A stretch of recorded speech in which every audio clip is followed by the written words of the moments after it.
Түскі шай, көңіл ашар бағдарламасы.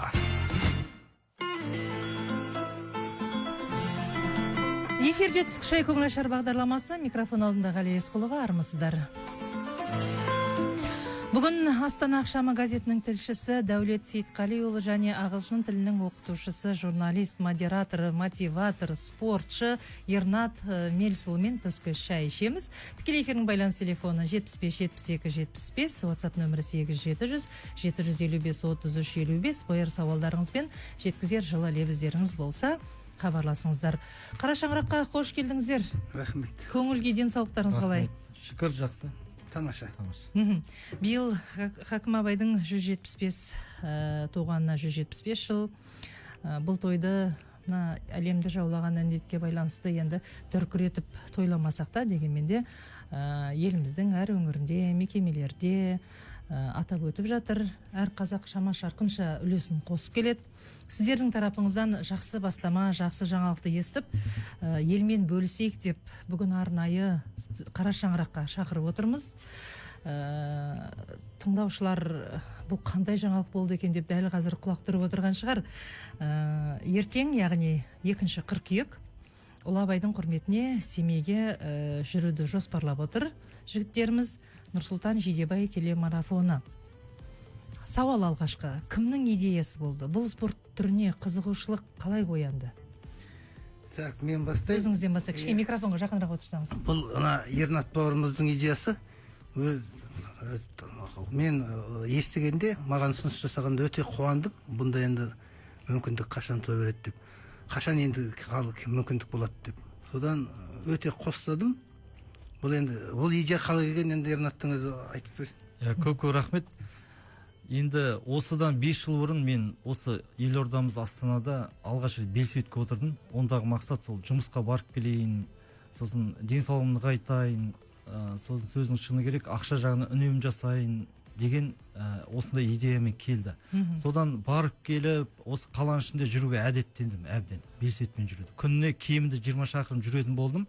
Содан 2018 жылы, яғни алдыңғы жылы Астанамыздың осы Нұрсұлтан қаласының 20 жылдығы, және өзім туып өскен жерім Қарағанды осы Ақтоғайдан 90 жылдығы болатын болды да, соған бір идея келді. Мен өзім енді ағылшын тіл маманы болғандықтан, сол ағылшын тілді жаңалықтарды көп оқимын. Сонда осы әлемді аралаған Еуропаның, Американың адамдар көп та.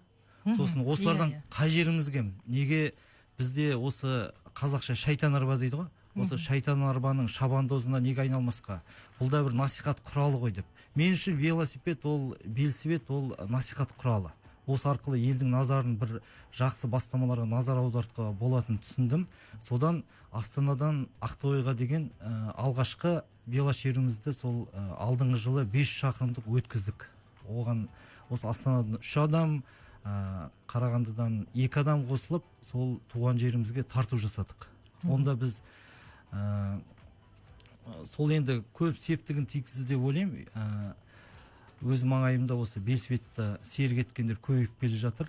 Сосын былтыр 2019 жылы Сәкен Сейфуллиннің, атақты ақын қайраткер, сол кісінің 125 жылдығы, және Қарағанды осы Жаңарқа ауданының 90 жылдығы болатын болды да, Қарағанды қаласынан Жаңарқаға дейін 208 шақырымдық 2 күндік 2-ші велошерут жасадым. Сосын былтыр осы жылы 31 мамыр бар ғой, қуғын-сүргін, репрессия құрбанын еске алу күні. Сол күні сол Алаш арыстарының аруағы үшін деп, мынау Алжир бар ғой біздегі. Сол жерге осы Нұрсұлтаннан Алжир лагеріне деп, сол күні 1 күндік велошеру жасадым. Ол енді 42 шақырым. Негізі ойым осыны бір дәстүрге айналдырсақ деп ойлаймын. Ресейде басталған бүкіл ТМД елдеріне жайылып кетті ғана, 9 мамырда Бессмертный полк деген бар, портреттерін алып жатыр. Сол сияқты бізде Алаштың арыстары Әлихан, Ахмет, Жақып, Міржақып сияқты, Мағжан сияқты солардың суреттерін жейдемізге салдырып ап, сол белсветпен шықсақ, бір жағынан велосаяхат жасасақ дейсіз ғой, жарнама ретінде, насихат ретінде. Бұл енді біріншіден насихат құралы. Ең негізгі мақсат дейсіз. Содан осы негіз сол алдыңғы жылдан бастап ойыма осы Абай еліне барсақ деген бір көкейіме ұялады. тыныштық бермей сол жылдар шықпақшы болған былтырда, бірақ Абай атамыздың 175 жылдығы айтыла бастады ғой. Сосын осы мерейтойға арнайықшы деп осы кез кеп тұр енді соны. Ана көптен күткен ұлы той демекші. Иә, сәт осы уақытқа келіп тұр дейсіз. Иә, бұған дейін де мынау Алматыдан Дамир, Дәулет деген жігіттер жаяу барып 46 күн дегенде барып шыққан. Енді сіздер қанша күнде жетуді жоспарлап отырсыздар? Біз енді негізі 1000 шақырым деп отырдық кемі. Сол күніне Алла қаласа енді 100 шақырымды еңсеріп отырсақ, сол 9-10 күн деп отырдық. Кемі 10 күн ғой. Алла біледі енді. Жолдың ыңғайы, желдің бағыты біледі. Дәулет мырза, енді сіздің алғашқы бұл саяхатыңыз ғой, велосипедпен. Қандай әсердесіз? Кішкене бір қорқыныш бар ма бойда? Ол бірінші рет әрине қорқыныш болды. Шыдай аламын ба мына жолға деп. Бірақ мен де 5 жыл жүрмін, велосипедпен жүрмін. 5 жыл енді бұлай ұзаққа жүріп көрмеппіз. Осы дайындық жасағанда ана жолы 100 шақырымға барып келдік. Онда асықпай барып келдік осы Ернат екеуміз. Одан кейін өзім Тайтөбеге барып келдім 66 шақырым. Сөйтіп Ильинкаға барып келіп жүрдім. Сөйтіп өз өзімді енді физикалық тұрғыдан дайындадым. Оның үстіне күнделікті жүгіру, турник деген сияқты өз кейінгі 4-5 жылдан шұғылданып жүрмін. Мен спорт, гимнастика, зарядка жасап. Сондықтан спорттық бабым келеді деп ойладым. Және психологиялық тұрғыдан енді өз дайындығымды шыңдадым. Сосын Абайды оқи бастадым, қайта мұндай мүмкіндік туғанына қуанып, Абайды қайттан оқып, көзім ашылып. Сол бір рухани жағынан байқап қалдым, мен бір жағынан байып жатырмын. Әлі де оқи береміз, жол бойы енді ойымыз бар, Абайдың аудио жазбасын, қара сөздерін тыңдап барамыз ба деп. Ол да бір талқылап, Дәукең дұрыс айтып отыр. Енді бұл марафон, велошеру деп аталғанмен формасы, негізі бұл рухани сапар болады деп ойлаймыз. Өйткені біз рухани өсуіміз керек, және басқаларға да соны түсіндіріп, шамамыз келгенше насихаттауымыз керек. Сол арқылы мына мерейтойға үлес қоссақ деген ниетіміз бар. Өздеріңіз Абайдың қандай ғибратын ұстанасыздар? Енді Абай енді жалпы Абайдан бірінші оқиды. Қазақтың бүкіл болмыс бітімі, дүние танымы, бүкіл Абайдың идеясы өзі қазақтың ұлттық идеясы ғой. Ол енді бүгін көтеріліп жатқанда, ел қайттан зерделеп жатқанда өте қуаныштымын. Мына Қытайлар Конфуцийдің ілімін алып, сол мемлекеттік идеяға шейін көтерді ғой. Сол Абай Қазақстанның дамуының, Қазақстанның идеясы болса екен деймін, қазақ идеологиясы болса екен деймін. Ал енді тырысамыз, қанша дегенмен қаншалықты мүмкіндік қолдан келіп жатқанын өз алдында, дегенмен сол жолмен жүруге тырысамыз, соған ниетімізді түзу әйтеуір. Солай деп ойлаймын. Сіз, Ернат мырза, Абайдың қай еңбегін өз тәжірибеңізде қалай ұтымды пайдаланып жүрсіз? Қанша дегенмен енді мысалы ағылшын тілін үйрететін өзіңіздің орталығыңыз бар, иә, менің білуімше? Иә, дұрыс айтасыз.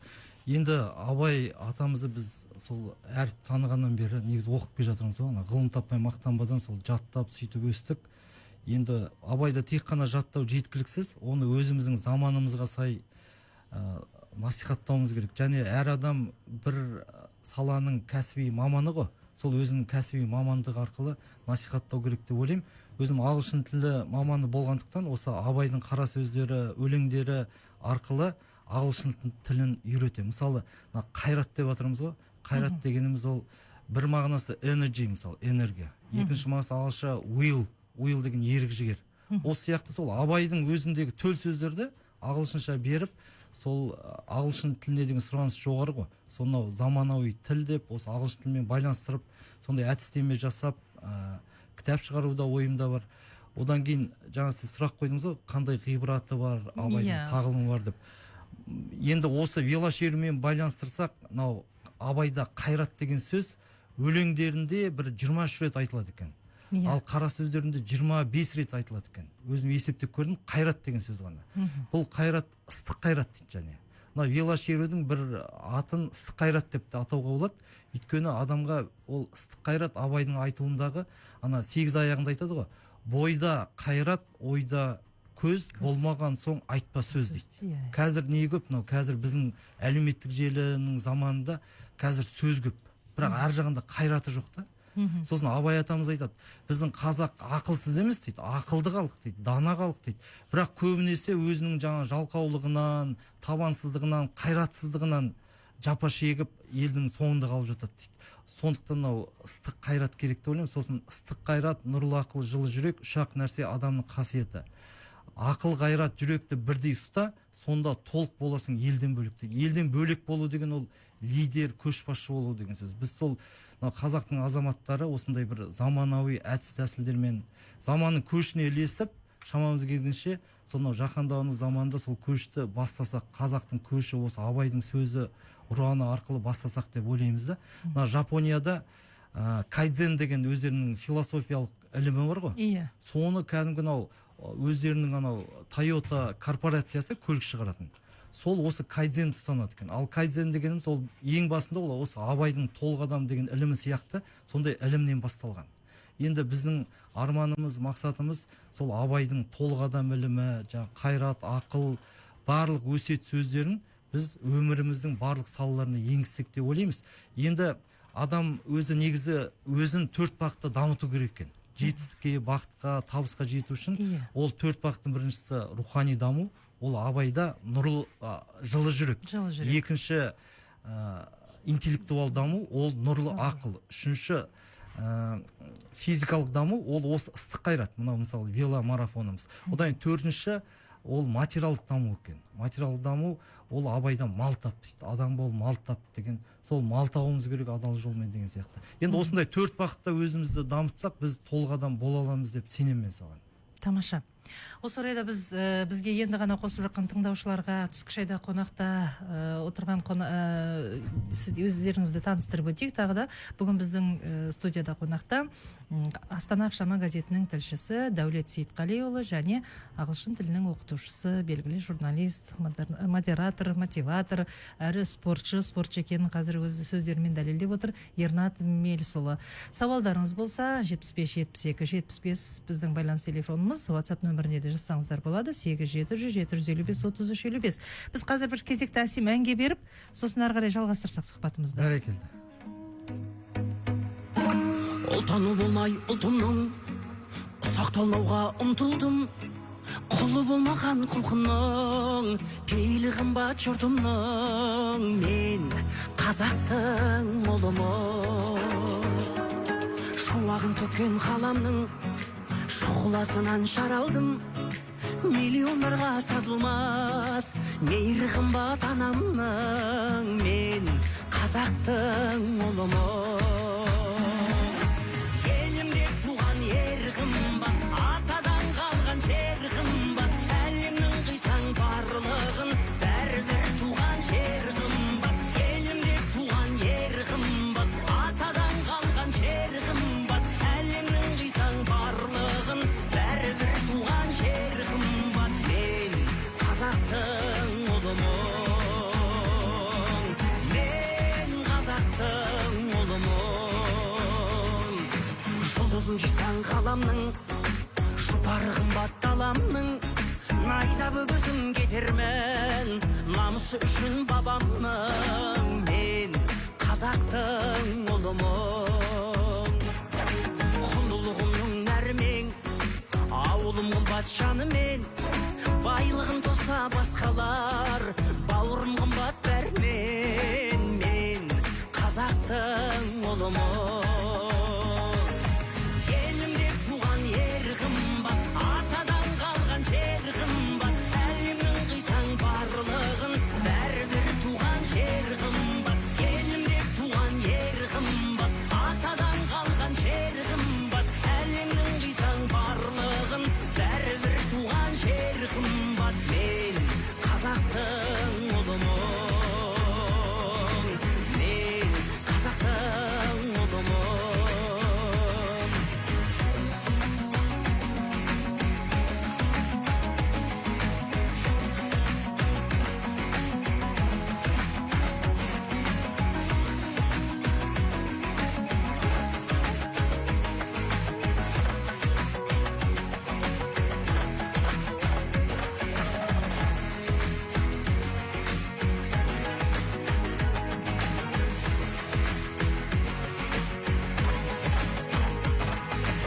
Елім деп туған ер қымбат, атадан қалған туған жер қымбат, әлемнің қисаң барлығын, бәрібір туған жер қымбат. Елім деп туған ер қымбат, атадан қалған жер қымбат, әлемнің қисаң барлығын, бәрібір туған жер қымбат. Мен қазақтың ұлымын,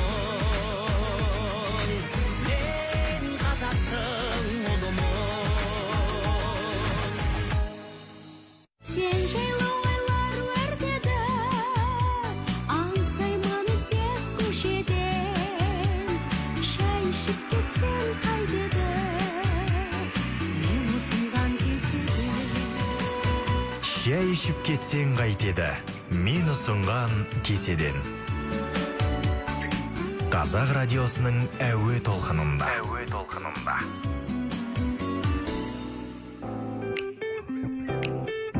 Қазақ радиосының тікелей толқында түскі шай көңіл ашар бағдарламасы жалғасуда. Сіздермен бірге мен Ғалия Есқұлова.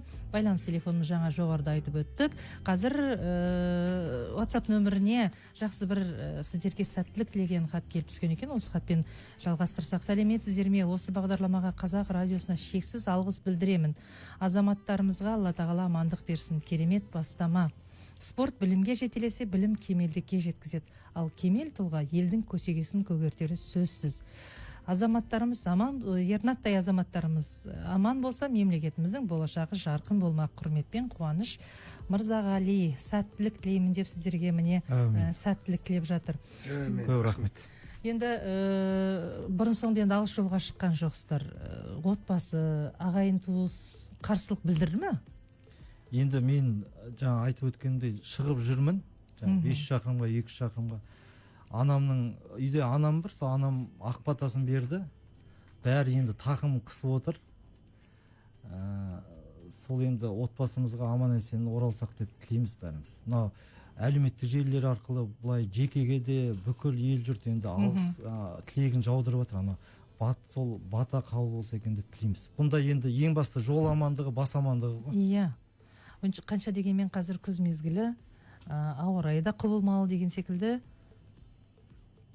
Иә, жалпы туған туыстар, жақын адамдар, тілеулес адамдар негізі түсініп, бізге түсіністікпен қабылдады енді бұл. Ал жаңағы жол қиындығы ол да ойда тұрды. Бірдеңеге шыққаннан кейін ойланып, жоспарлап шығасыз, ойдың өзі, тәуекелдің өзі бір ақылға құрылу керек қой. Иә. Сол ойладық, жауын болады, жел болады, қарсы шықса өр болады дегенде қарсы сондай болуы мүмкін, сонда шыдай аламыз ба 1000 шақырымға деп. Соның бәріне дейін тәуекел еттік. Екінші жағынан жаңағыда бағана айтып өттім ғой, физикалық дайындығымызды, содан кейін өзіміз енді ауылда өскен балалармыз ғой. Қанша дегенмен табиғаттың ондай құбылыстарын үйренгенбіз. Аязда да, боранда да, күн ыстықта да. Мен өзі кішкентай кезімнен қой баққан адам, тауда өскем, далада қонғам, жайлауда киіз үйде тұрғам Жаңа дегендей. палатка бар ма деп сұрап жатқаның сол үшін.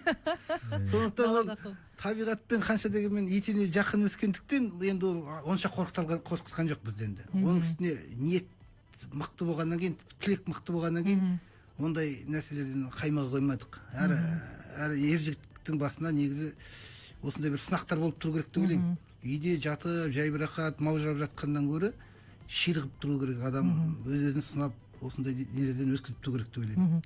Менің білуімше, сіздер өз қаржыларыңызбен сапарға шығып бара жатырсыздар. Ернат мырза, сіздің бір сұхбатыңызды оқыдым. Демеуші іздемеймін. Тіпті ұсыныстар түсіп жатса да бас тартамын депсіз. Неге?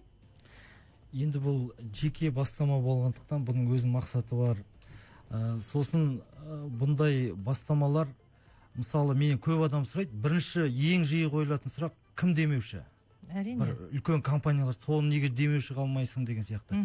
Енді ол бір осы іс-шараның бір бәсін төмендететін сияқты. Бұл ана компаниядан ақша алып отыр, сондықтан бұл жүріп бара жатыр. Егер ондай ақша берсе, мен де шығар едім деген сияқты бір ой туындамаса екен. Осындай әр азамат, осы тәуелсіз Қазақстанның азаматы ретінде, осы қазақтың бір өкілі ретінде осындай бастамаларды іске асыра алады дегенге бір сенім ұялатқым келеді. Сосын шында осы веломарафонға, велошеруге жыл сайын дайындаламын, мысалы жеке ақшаны жинап дегендей. Бірақ сонда да қолдау көрсетіп, жаңа бас тартып жатсаңыз жатқан жанына жандар болса дейсіз. Бар негізі ондай адамдар. Қолың үшін енді ана бізде арқада Бекзат Алтынбеков деген кісі бар ғой. атымтай жомарт Иә, иә. меценаттығымен. Сол кісілер мысалы жаңа қарсылығымызға қарамастан ана ақ жол тілейміз деп сондай азаматтардың енді көңілін қайдара алмайсыз ғой. Бір жағынан қанат береді, ол шабыт береді, бойға деген сенім бітіреді, бір елдік істің бір маңызын арттыра түседі. Бірақ арнайы барып алдын ала. Мысалы жаңа жаяу келген азаматтар бір 4-5 компанияны өздеріне демеуші қылып алыпты ресми деп өзім оқыдым, естідім. Енді олай арнайы барма емес. Біз осындай тәуекел етіп, тас жұтып, Ер азығы мен бөр азығы жолда деп шығамыз жолға солай дейсіз. деп шығамыз. Бірақ ана бәрі халықтың азаматтарын қолдаумен шығады ғой. Біз 3 азамат шықпа жатсақ та, ол 300-дің баласының қолдауымен іске асатын шаруа бұл негізі. Енді Жасұлан мырза археолог, ол бүгін студиямызға келе алмады, дегенмен де әлі жолда екен. Біз қазір Жасұлан мырзаға байланысқа шықтық, хабарласып ол кісінің де ниетін, тілегін білейік. Амансыз ба, Жасұлан? Саламатсыздар. Қалыңыз қалай? Жақсы, алла деп. Ертеңге көңіл күй, дайындық. Көңіл күй, дайындық бәрі жақсы. Ешқандай бір аса бір қолалжу жоқ деп ойлаймын енді. Алдында Ернат екеуміз ауылымыздың 90 жылдығында 500 километр жүріп өткенбіз. Алыс қашықтықтарға жүріп тұрамыз. Сондықтан тәжірибеде бар нәрсе. Жігіттер бір-бірімізге сенімді болсақ, жетеміз деген ойдамыз. Жақсы. Сіз енді археолог ретінде елді мекендерді жиі аралайсыз ғой. Жалпы түрлі қызықтар, түрлі қиындықтар болады. Осы сапардан бір кітапша жазып шығару ойда бар ма? Иә, әрине бар. Естелік кітаптар жазып шығу. Жол жөнекей жаңағы тарихи мекендерге, тарихи елдерге, жерлерге соқсақ, сол жердің жаңағы мағлұмат алсақ, этнографиялық мәліметтерін ала отырсам деген ойымда бар. Сонда халықтың алдында айтылып жүрген түрлі жер су аттарына байланысты тарихи атаулар болса, көнерген халық аузында қолданбай қалған немесе көнеріп кеткен тарихи аңыздар болса, сондайларды жинастырып жүру деген ойымда бар. Бұл жай ғана бір жүріп қайту емес. Көп жаңағыдай түрлі пайдалар мол. Пайдасы тисе халқыма дейсіз ғой. Иә, сонымен қоса жалпы бұл веломарафонда велошеруде несі пайдасы өте зор. Қалайда алып қарасақ та, спорт жағынан алып қарасақ та, салауатты өмір салтына алып қарасақ та, артымызда келе жатқан жас буынға да үлгі көрсете білсек те, яғни бұл адамның мүмкіндіктері шексіз екендігін дәлелдеу керек дейсіз ғой. Көрсету, иә, сонымен қоса бұл енді бұрынғы ата-бабаларымыз сақтар болсын, ғылымдар болсын, бұл жауапта мән бар ма дейді ғой, мән бар ма, яғни адамға пайдасы бар ма дейді. Дұрыс қой, енді алдында ең бірінші бір нәрсені бастамас бұрын мақсат болу керек қой. Мақсат болу керек, иә, бұның да ата-бабалардың сөзімен айтқанда бұл жауаптың мәні зор деп айтамын. Өйткені енді ел көресің, иә. Сонымен қоса өзім жаңағы археологиялық жағынан болсын, далада қонып жүретін кездеріміз болады, біз разведка жасаған кезде, барлау жұмыстар жасаған кезде. Содан кейін бұл енді тәжірибеміз бар нәрсе деп айтамын енді. Ернаттың алдында шыққанымыз бар, сол бар үлкен үлесі бар. Ернаттың алдында 500 километрді жүріп өткеніміздегі.